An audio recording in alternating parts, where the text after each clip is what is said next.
Well, hello, folks. I'm L.A. Little, and this is your daily TA Wrap, where we take a look at these markets, and we do it from a neoclassical perspective each time, asking ourselves, what happened today, and what does it tell us about the coming ones? I do this show 4 times a week, every Monday through Thursday, live at 9 o'clock Eastern Time, and archived on YouTube. You can find me there, L.A. Little. Just check it out. Usually the archives are up about 15 minutes after a show, sometimes a little bit later depending on how long it takes to process, but they do eventually make it up there for you to view at your own convenience if you can't make it live. Of course, if you make it live, you get the advantage of being able to ask me questions live. You can also email me, ask me questions that way, support@tatoday.com. You can also tap into the chat window, of course, in the text messaging at 912-9110, area code 303. As far as these markets, what happened today?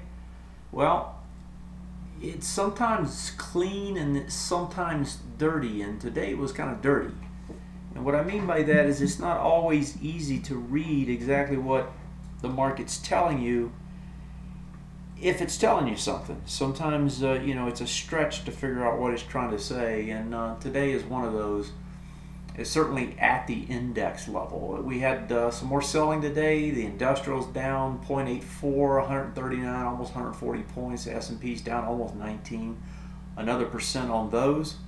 Composite, 0.75% loss, 31 points. NDX down almost a percent, 33.8.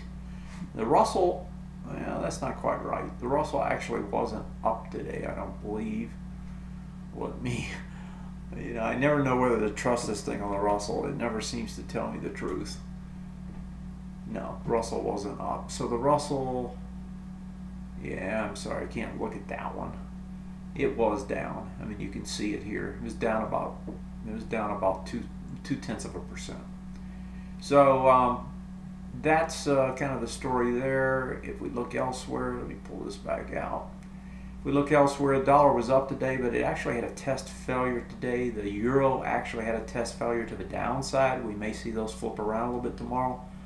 And that's going in front of the ECB, the BOE. They're coming out on Thursday, as well as the Bank of Japan. Oil down a bit today. The XLE actually got cooked today. That one got roasted. It was the worst performing sector. UNL, I know one of my members is looking at this one. He got a decent bounce out of it today, and we talked about a target there. Silver and gold. Silver is really starting to take it on the chin, although gold is still holding up pretty well. This one being more industrial, more tied to the economy. And the gold market kind of flipped around today. It was down and then tried to rally back up. So we'll kind of look at those charts as we go through today as well. Looking at the S&P 500. Okay, so here's where it kind of gets a little hard to read. What you really had today, at least from my perspective, is you had a test. And the test was to go into that low from Friday.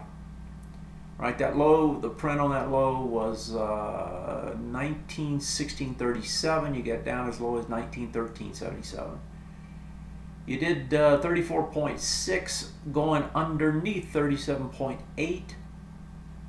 That's a failure on price and volume. That thing's going to try to flip around and bounce again. It's not ready to break down. Now, if you remember, we were doing a retest regen off this swing point low that we broke. We went right up to the top almost, missed it by a few cents, and then we tried to regenerate lower today, but the sellers weren't there, right? That you didn't see more sellers, you didn't see new sellers come out at the lows. That doesn't mean they won't in the future, but for now they're not there.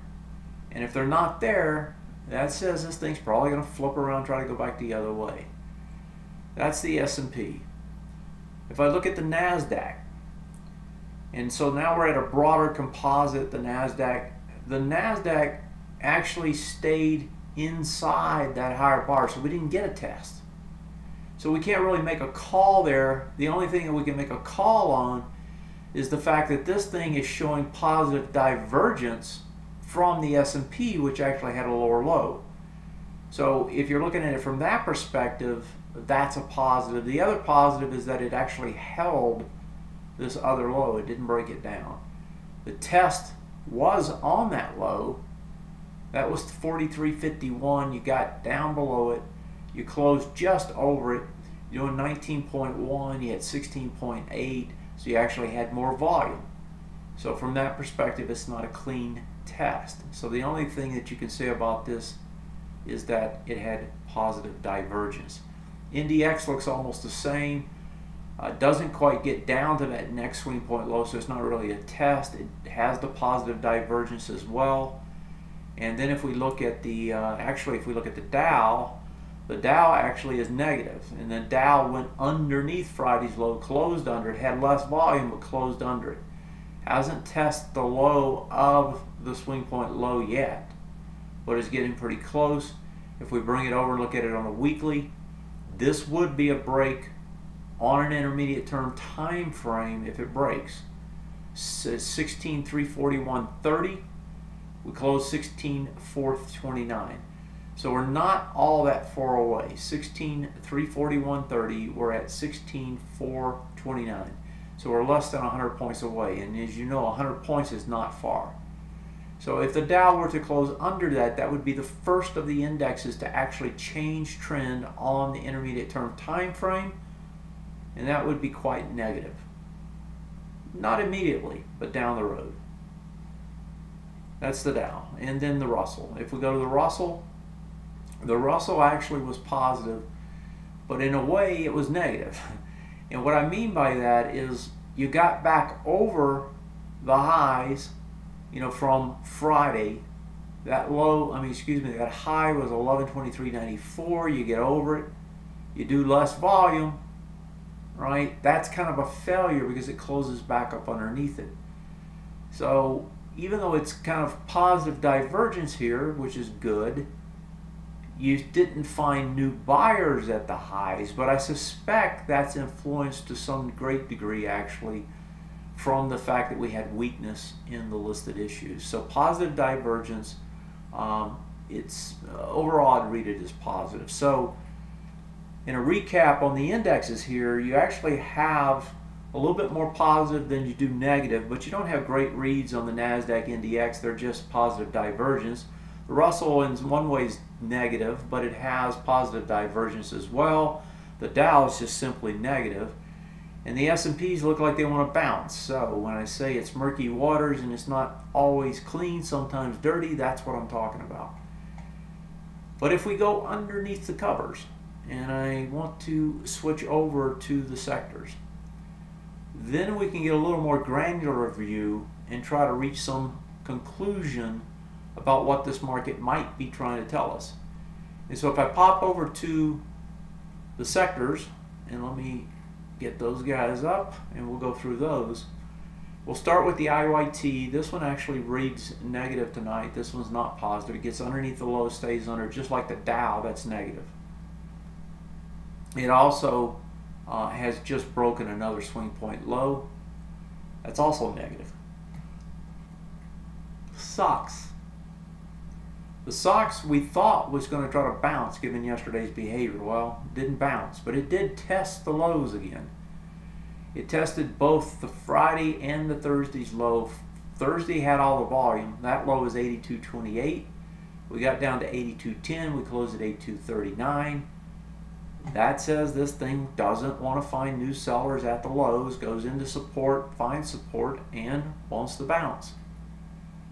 If we look at the XLB, XLB is an inside bar, doesn't really tell me anything, and that's true too of a number of these, and we'll just pop through them. XLI, really no clues here.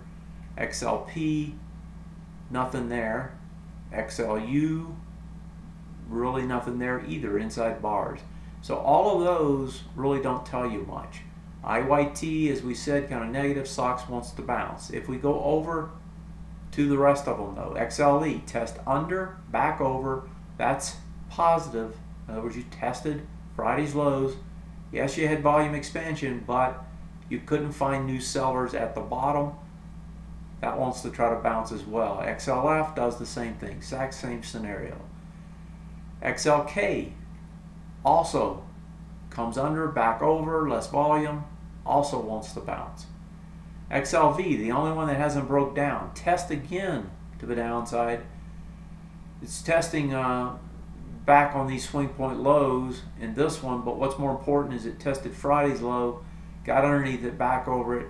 That's the only index still positive in the sense that it's a bullish trend. It's the only one still bullish on a short-term time frame. That one actually holds, also looks like it wants to bounce. So if I look at the bouncers, another one here that wants to bounce is XLY. So if I look at the bouncers, I've got about 6 of them that want to bounce. 1, 2, 3, 4, 5, 6 of them, 6 out of 10. That's a pretty good ratio. And combine it with what we already talked about on the indexes, and I think you have to reach the conclusion that more than likely this market isn't quite ready to break down, if in fact it's going to. And instead, what you're going to see is you're going to see this thing flip around and try to bounce again. Now, mind you, we do have retest regenerates that are still in effect. So let me go back to the indexes for just a second and make sure we don't lose sight of this, because remember, coming in today, the question was what would this market do as it came into those retest regenerates? And I'm going to come back to the S&P 500 because that was the primary one. That red line that you see there that the charts have drawn in, that actually is the top of the retest regenerate zone. It was 43.35. Yesterday we got as high as 42.92. So you missed it by about 40 cents. And then, boom, we try to regenerate lower, but we test the lows and can't quite go yet. Now, we may test again tomorrow because the volumes weren't that far off, but this, in fact, does look like it wants to bounce. If it does, it's going to be the same question again on the bounce, and that is do you regenerate lower? Because that's what you're worried about, and that's what you're concerned about. So the question is will this regenerate lower or will it not? We'll see tomorrow if in fact it does bounce. Where does it bounce to and how does it bounce? And that's true of all of them. It's true of the NDX. It's true of all of them. So watch the bounces. Here's the low on this one. That would be the bounce, which is essentially the breakdown bar. Okay, so that's kind of a good summary, I think, of where we're at. Overseas, really not telling us a lot. There's just a couple over there. One of them is the Taiwanese. That has to do with the chip sector, as here we see it struggling. We see the Taiwan market breaking down again. Remember, this had a long, fast, straight up move. Now they're starting to take it all back. And that's how markets work. They give it to you and they take it away. And then, over time they give you more than they take. But if you are just holding, usually you're going to have some of it just taken right back away from you. And sometimes that takeaway is pretty big, as you know, because I think most of you probably lived through at least one, probably 2 of those already, 2000 and 2008. Okay, so let me dig a little bit deeper here, and what I'm going to talk about next is what I would be looking for as this week rolls on and as we start getting into some of the other items that are coming up this week, in particular calendar. If we look at the economic calendar and you pop over to Thursday, tomorrow there's some more industrial production numbers, but that's really about it. I don't think those are going to move the market. You still got a lot of earnings coming out. This is the last week of a big earnings push. But outside of that, the big news left is Thursday. You got Bank of Japan, you got some more industrial numbers, but you got Bank of England, you got the ECB. I think those are going to be the spotlight. And considering those, let's turn our attention to the currency markets. Because if we look in the currency markets today, we actually had failures to go lower. Here's the XLE. And as you know, the XLE, it popped up. Today it hammers lower. The low down there is 131.86, doing 502. You go into it with 355, you get underneath it, you're back over it. You've had a nice, strong move. If you look at it on a weekly, remember, we broke multiple swing points. That suggests 2 to 3 bars of a downside. Well, guess what? This is bar 2. So you've got your extension. You can't expect any more than that. You may get more, but you can't expect it. You can't assume it. You got a swing point low here at 131.74. You're coming into it 131.76, just shy of it. I wouldn't be surprised to see this thing try to bounce tomorrow, and then it's going to be all up to ECB and whether it tries to spike down on the ECB. My guess is, given the way this is set up, it's going to be a fake out move to the downside and probably flip back around. If that's true, that's probably going to weaken the dollar. So let's pop up the dollar next. And so if we look at the dollar, if the dollar starts to come back in, because the dollar actually went over the top today, 21.75, closes right at it, doesn't have the volume. If the dollar starts to drift back in, that should put a little juice potentially into the gold market. And if we go look at gold, gold tries to press lower today, gets lower, and then ends up closing just over yesterday's low. Yesterday's low is 123.73, closes at 123.78, but has more volume. It says we're probably going to try to test again tomorrow. And the top it's trying to come into now is 123.07. This big widespread bar up really was a takeoff from the prior close, which is 122.67. So if I'm looking at those two and I'm asking myself, not selves, I only have one of me, where can it go? That looks to be the place it's going to try to get to if it's going any deeper. And right now it looks like it will try to test a little bit lower. If I look at silver now, silver looks a lot worse. Silver is actually broken all the way down and closed that gap. The top was 1907. Silver comes into that area. 1905 is where it closes.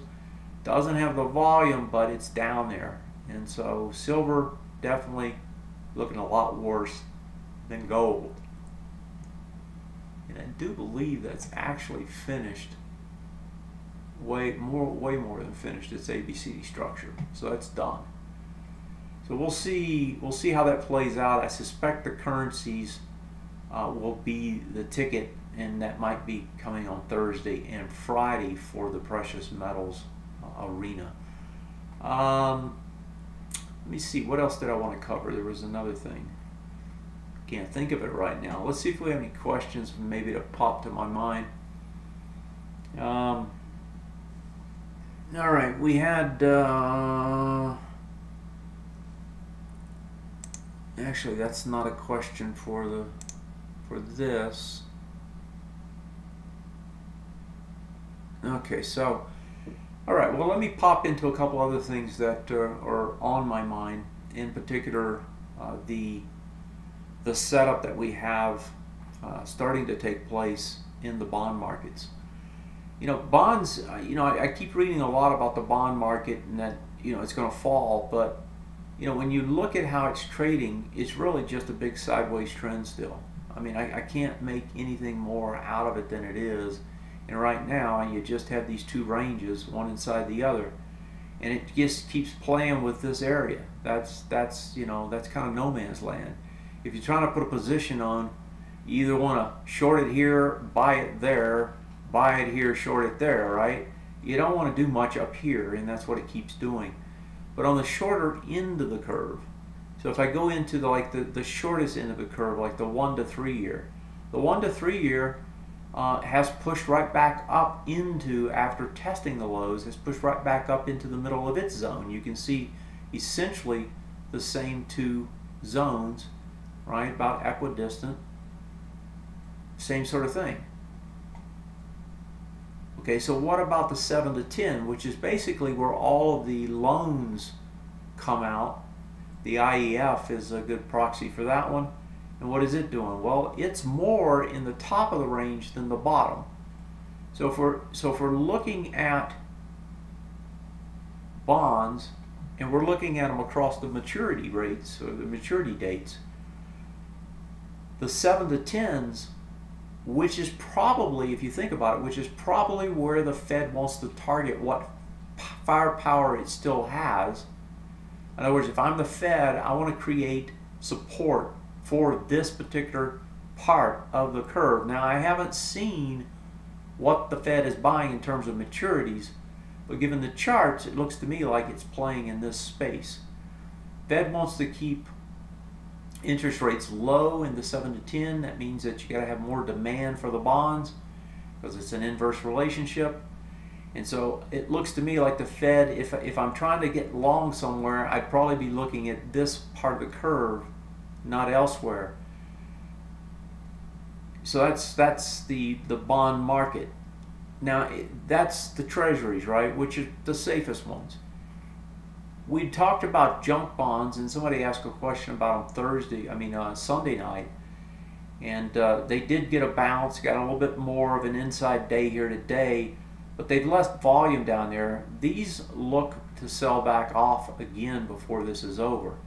And I was reading an article, I wrote an article today that was on Market Watch, and I saw quite a bit, a nice commentary actually, comment on the article talking about junk bonds breaking down. And when you're looking at high yield bonds, which is really the risky part of the bond market, yes, they are getting hit. And there was some explanations in there as to why they thought that might be the case. And that in a way, if this is true, the corporations aren't going to do as many buybacks anymore because the rates that they're going to have to pay are going to be higher. Well, yeah, if you're on this end of the curve, but I would argue that the end of the curve where most of those issuances are taking place are not junk, but they're actually investment grade. Those are still sitting right in the middle of the range. So I don't think that's true. I think you're still going to see corporate buybacks taking place for a while. You're still going to see these mergers and acquisitions. I don't think any of that stuff's gone away. If that's true, all we have is some sort of a squall, some sort of a storm going on, in my opinion, right now, that is keeping these markets agitated, right? And how far they want to retrace, that's an open question. But is it going to be a crash? That's kind of hard to say with any certainty, no matter what you're pointing at or what you're looking at. But for me, and that's what today's article was about, if you want to check it out, you can pop over to TA Today, just come to the front page, and I'll scroll here for you. It's right in here. Is it finally time for a crash? The point of that article is to get a crash, you need structure. And I wrote about this almost a year ago and laid it out, and everybody back then, almost to the day now, it was early August, middle of August, they were talking about crashes. And as you know, there was no crash last year, that it just kept going, and it struggled this year comparatively, but last year was like, there was nothing in place for it to crash last year. Now, it could get put in place, but it's not there. And I'm trying to walk back over to this. When I talked about the Dow, and I said it was close to breaking on the intermediate term time frame, what does that mean?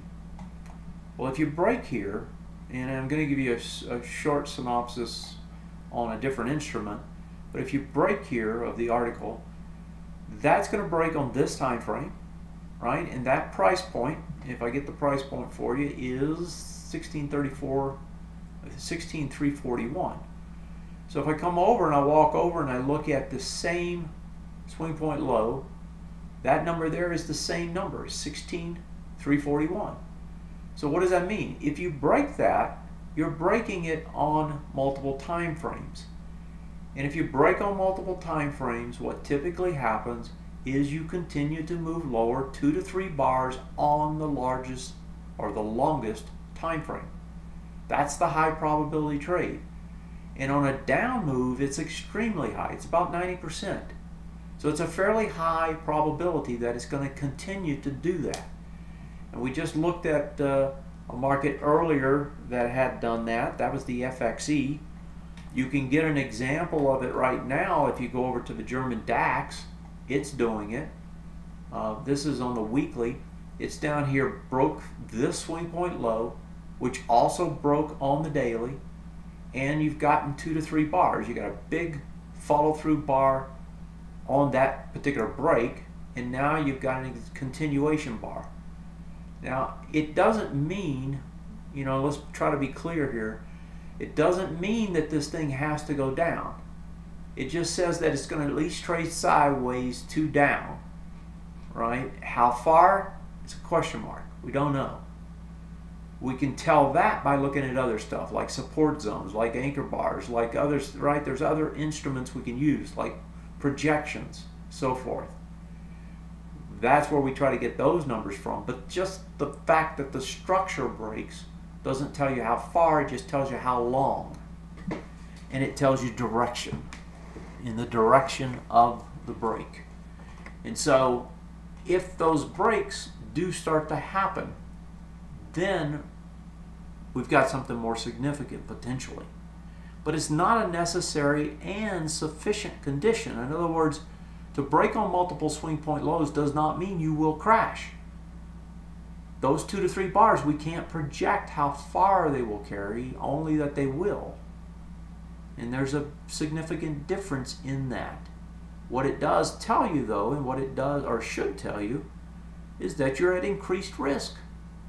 And that's what the market is about, is increased risk.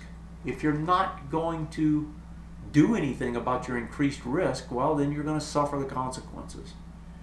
And so anytime you have increased risk, you have to consider an alternative plan just in case you're wrong. Because there will come a time when you will be wrong. And the market will just keep going down, like in 2008 and like in 2000. So don't play the fool's game and just sit there. Consider what you might do if things don't work out and you're on the wrong side of the trade. All right, no questions. I'm going to leave it at that. Tomorrow, looks like they're going to try to bounce. What's that going to do? Well, if it gets back up there and doesn't get over the retest regenerate zones, then we're going to be sitting there, like a duck straddling a pond with the ECB, the BOE, and the Bank of Japan all telling us what they're going to do from a central bank perspective on Thursday morning before we open. And that should be a wild and woolly one. Folks, have a great night. Thanks for joining me. Take care, and I'll see you next time. I'm LA. This is and was your daily Neo TA Wrap. Good night, folks.